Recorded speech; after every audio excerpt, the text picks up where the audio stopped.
ಅದೇನಾಯಿತು ಎಂಬುದನ್ನು ಸ್ಪಷ್ಟಪಡಿಸುತ್ತಾರೆ. ಅದು ಅಲ್ಲದೆ ಈ ಅರಮನೆಯನ್ನು ನೋಡುತ್ತಿದ್ದರೆ ಶೂನ್ಯ ಗೃಹದಂತೆ ಭಾಸವಾಗುತ್ತಿದೆ. ಏನು ಮಾತೆ? ಅಮ್ಮ, ನಿಮ್ಮ ಮನಕಮಲವು ಬಾಡಿಗೆ ಅಯೋಧ್ಯೆಯ ಕೀರ್ತಿ ಧ್ವಜವೇ ಬಿದ್ದು ಬಿದ್ದಿರುತ್ತಿದೆ. ನಮ್ಮ ಹೃದಯದಲ್ಲಿ ಭಯ ಸುಮ್ಮನಿರಬೇಕೆ ಏನಾಯ್ತು ಸ್ಪಷ್ಟಪಡಿಸಮ್ಮ.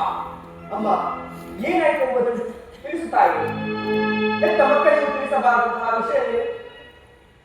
ಸದಾ ನಿಮ್ಮ ಮಂದಿರದಲ್ಲಿ ನೋವು ಕಲಿಸುತ್ತಿದ್ದ ಜನಕರೇ, ಈ ಅಯೋಧ್ಯೆಯ ಕೀರ್ತಿ ಕಳಿಸದಂತಿದ್ದ ರಾಮ ಲಕ್ಷ್ಮಣರೇ,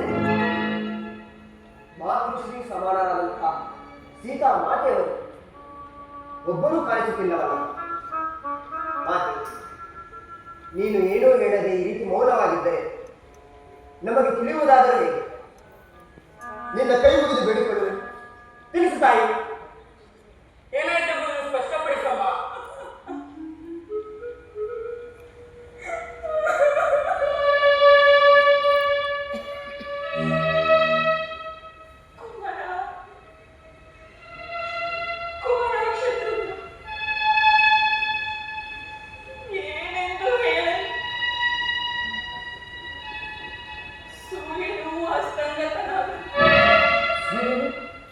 ಅಸ್ತಂಗತನಾಗಲೇ ಏನಾಯ್ತಮ್ಮ?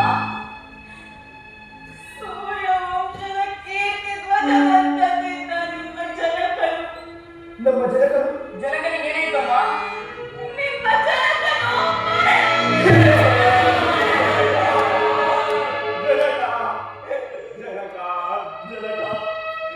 ನಮ್ಮನ್ನು ಅಗಲಿಬಿಟ್ಟಿರಾ ಜನಕ?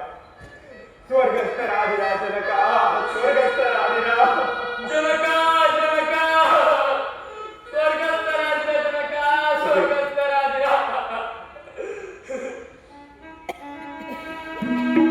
ಮಾತೆ ಮಾತೆ, ಇದು ಹೇಗಾಯಿತಮ್ಮ? ಏನು ಹೇಳಬೇಕು ಮಾತು?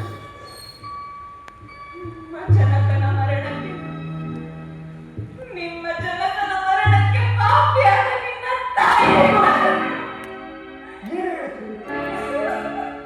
ಜೀವಕ್ಕೆ ಜೀವದಂತಿದ್ದ ಜನಕರ ಸಾಲಿಗೆ ನೀವು ಹೇಗೆ ಕಾರಣರಾದಿರಿ ತಾಯಿ?